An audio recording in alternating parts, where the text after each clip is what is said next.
bonsoir, il est 20h et c'est l'heure du grand journal. Il faut une réflexion profonde pour comprendre la baisse du niveau des élèves au Sénégal. Préconisation faite par l'Union démocratique des enseignantes et enseignants du Sénégal. Par ailleurs, elle n'adhère pas à la démarche du ministre de l'Éducation nationale pour l'introduction de l'anglais dès l'élémentaire. Les détails dans quelques minutes. Après le naufrage d'une embarcation survenue à Nabadji, le gouvernement du Sénégal a décidé d'apporter une assistance psychologique et financière aux rescapés et aux familles des victimes. Une délégation conduite par le directeur de cabinet du ministre de la Famille et des Solidarités, qui s'est d'ailleurs donc rendu sur les lieux. Les précisions donc à suivre avec notre correspondant sur place. Et puis un livre blanc sur les 12 ans de gouvernance de Macky Sall. Les membres de l'Alliance pour la République l'ont présenté hier au public. Un livre pour défendre le bilan de l'ex-président de la République et dans la foulée répondre au Premier ministre qui disait alors découvrir un pays en ruine. Et puis une autre présentation, cette fois-ci dans le cadre du sport. Aliou Cissé a dévoilé une liste de 26 joueurs retenus pour les premières et deuxièmes journées de qualification de la Coupe d'Afrique 2025. El Hadj Malick Diouf, jeune joueur de Slavia Prague, rejoint donc la tanière. Ismaël Jacobs pourrait bien retrouver le côté gauche les 6 et 9 septembre prochains face au Burkina Faso et au Burundi.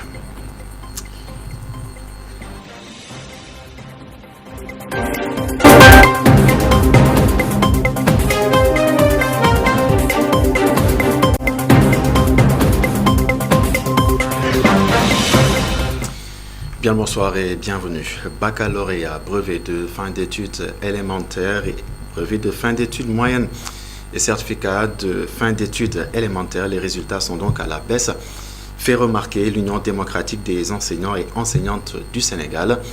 Préoccupés par cette situation, ces enseignants en appellent à une réflexion profonde pour trouver le mal.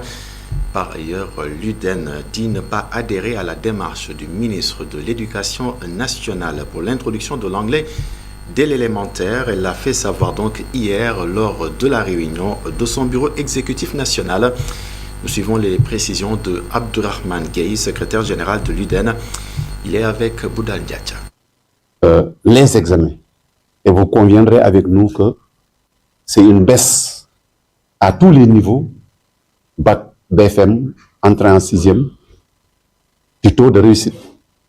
Et cela, quand même, doit nous interpeller pour essayer de redresser, en tout cas, la barre.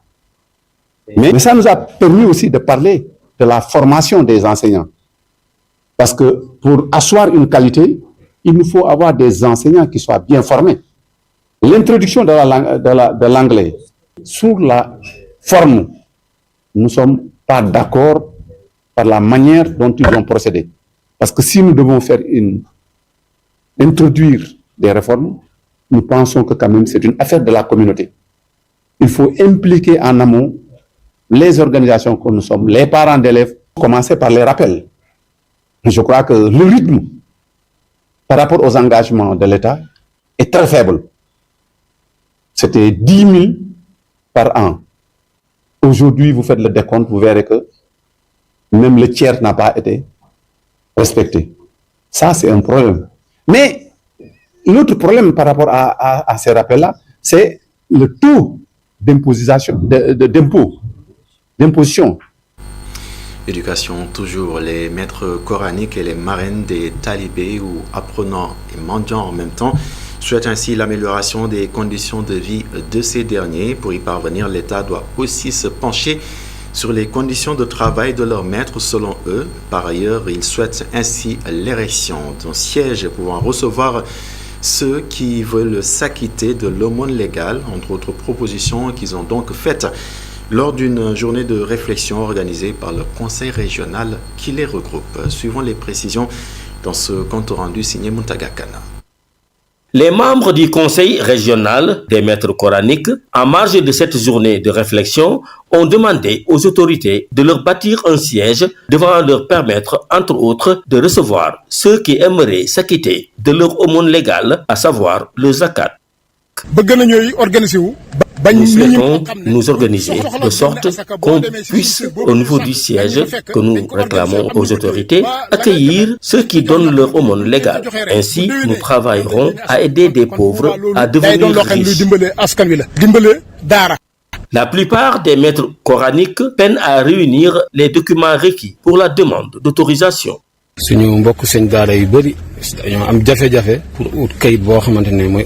Beaucoup de nos collègues maîtres coraniques sont confrontés à des difficultés pour accéder aux documents requis pour le dossier d'autorisation d'exercer. Nous souhaiterions bénéficier de projets devant nous permettre de réduire la mendicité et mettre les enfants dans de bonnes conditions.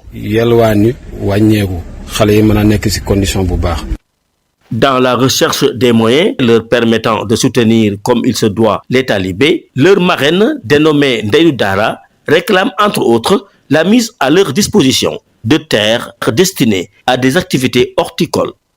Permettre aux Ndeyou Dara d'avoir des lopins de terre pour cultiver, faire du jardinage, accompagner les femmes qui veulent faire des activités génératrices de revenus et avoir des financements pour que ces femmes-là puissent, aux heures creuses, faire des activités qui vont leur permettre d'améliorer les conditions de vie des talibés. Ces maîtres coraniques, qui se disent offusqués de leur division, appellent leurs collègues du pays à œuvrer pour leur unité, seul gage de respectabilité et de réussite dans leur mission. Parlons à présent de tout à fait autre chose. Suite au naufrage survenu à Nabadji ayant coûté la vie à 5 personnes, le ministère de la Famille et des Solidarités a dépêché une délégation sur place pour présenter ses condoléances. Lors de ce déplacement, le directeur de cabinet 8 du ministère de la Famille et des Solidarités a expliqué que le gouvernement du Sénégal a ainsi assisté les rescapés, mais également les familles des victimes sur plusieurs plans. Amadou Mardialo pour plus de précisions. 5 jours après le drame qui a causé 5 disparus, tous retrouvés morts, une délégation du ministère de la Famille et des Solidarités a été dépêchée à Nabadji pour présenter ses condoléances aux familles des victimes. Youssouf Djité, directeur de cabinet du ministère et porteur du message du gouvernement. Dans cet élan de solidarité, effectivement, Madame le ministre et aussi le gouvernement du Sénégal ont donné une assistance financière à chaque famille victime, mais aussi une assistance en denrées alimentaires à ces familles victimes, mais aussi une assistance financière aux rescapés de cette naufrage qui a eu lieu sur les sites. Par ailleurs, le directeur de cabinet du ministre de la Famille et des Solidarités rassure la population sur les travaux du pont qui relie Nabadji et Tchoubalel. Nous avons très bien entendu le plaidoyer fait par les autorités locales. Donc nous avons vraiment prêté une oreille attentive à leur plaidoyer, à leur doléance, et nous allons transmettre ça à l'autorité. Et je sais que c'est dans les projets et dans les plans de l'État. Donc l'État, c'est la continuité. Donc cette partie fait partie intégrante du Sénégal. Donc l'État va poursuivre les travaux. L'État est très très sensible à la situation de cette localité. Après avoir été sur le site du naufrage, le directeur de cabinet du ministre de la Famille et des Solidarités a rencontré les rescapés du drame. Il est prévu une assistance psychologique suivie d'un accompagnement pour ces derniers. Au même moment, les Sénégalais sont de plus en plus inquiets. Un commerçant du quartier Sambawad à Médina Gounass a été donc victime d'une violente agression. Il a ensuite donc été admis aux urgences. Sa famille dénonce une attaque préméditée. Et puis dans la zone où l'incident s'est produit, les habitants vivent dans la psychose. Les détails dans ce reportage signé Mamadou Lamine Fati.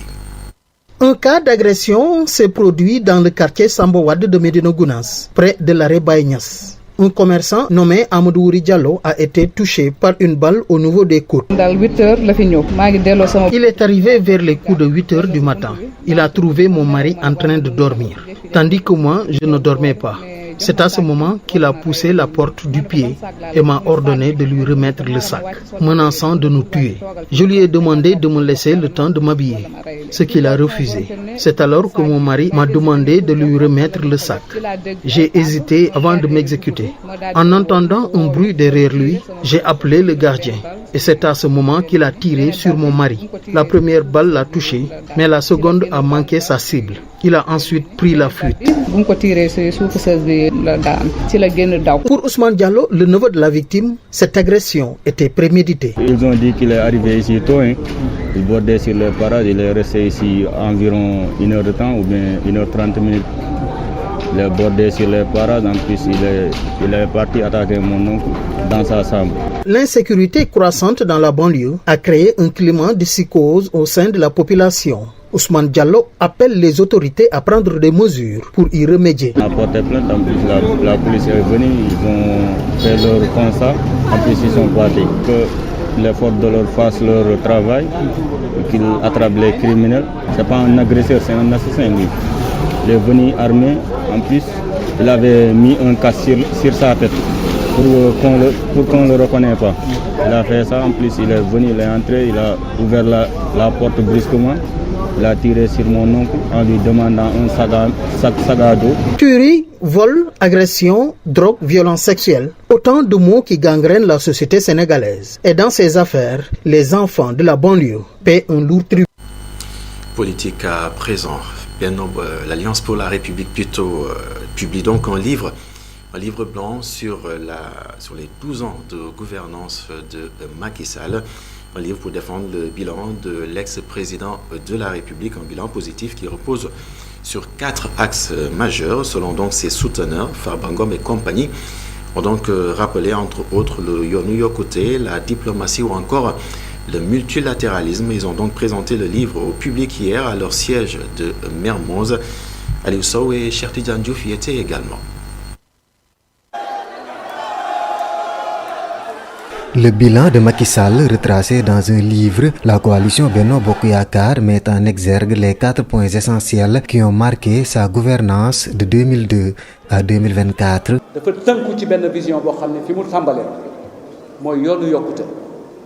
Il y a d'abord le Yoonu Yokkute avec le PSE, ensuite le développement et enfin la diplomatie sénégalaise.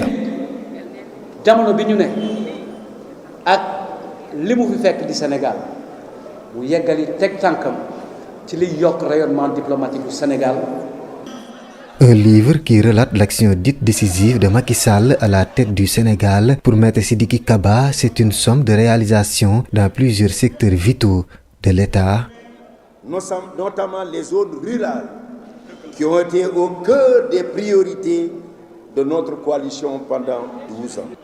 Je demeure convaincu que cet inventaire sera une réponse limpide, lumineuse et pertinente à toutes les sortes d'attaques infondées, de jugements injustes et de déclarations populistes recensées ça et là.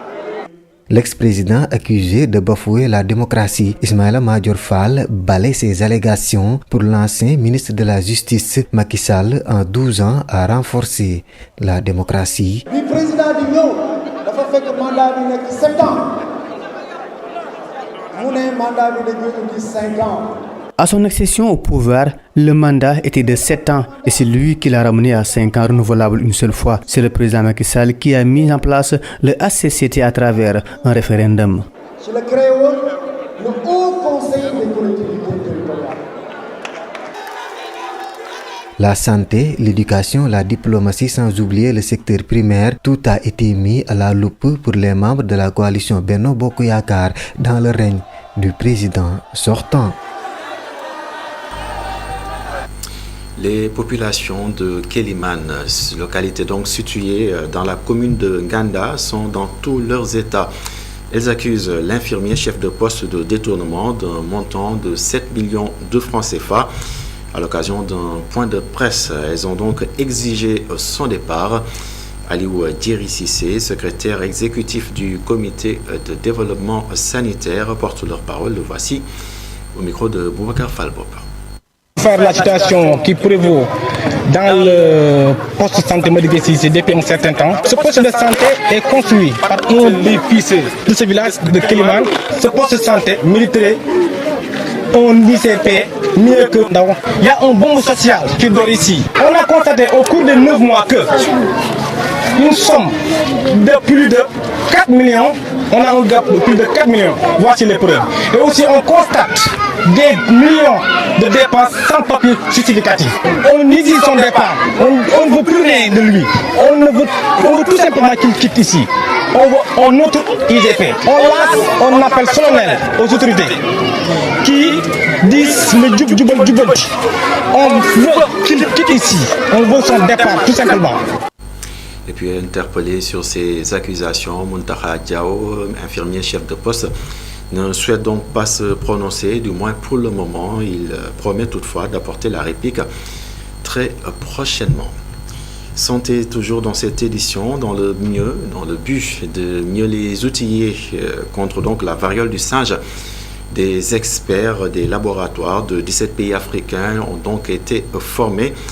Un atelier d'une semaine a eu lieu au centre régional des urgences de l'OMS situé à Diamniadio, une initiative de l'Institut Pasteur de Dakar en collaboration avec l'Organisation ouest-africaine de la santé et l'OMS. Professeur Tierno Baldé, coordonnateur de hub régional des urgences de l'OMS pour l'Afrique de l'Ouest et du Centre, nous parle ici des résultats attendus. Cette maladie, elle existe depuis les années 70. Donc il y a eu plusieurs phases qui se sont passées. Il y a eu une grosse épidémie. La première grosse épidémie ici s'est passée en 2017 au niveau du Nigeria, alors cette maladie, elle était endémique, très très présente dans d'autres pays comme le Libéria par exemple. Donc les gens vivent avec cela. Mais là on voit un changement du pattern, de la dynamique de transmission. Donc une transmission interhumaine beaucoup plus rapide qui se fait par les contacts. Ça peut être des contacts normaux. On a vu des enfants qui ont été contactés, qui ont été infectés, mais aussi on a vu des hommes aussi qui ont été infectés, des femmes qui ont été infectées. Donc il y a une transmission probablement, en 2022, on a documenté une transmission sexuelle dans les pays d'Europe de l'Ouest. Est-ce que c'est quelque chose aussi qui se passe aussi dans les pays d'Afrique ici?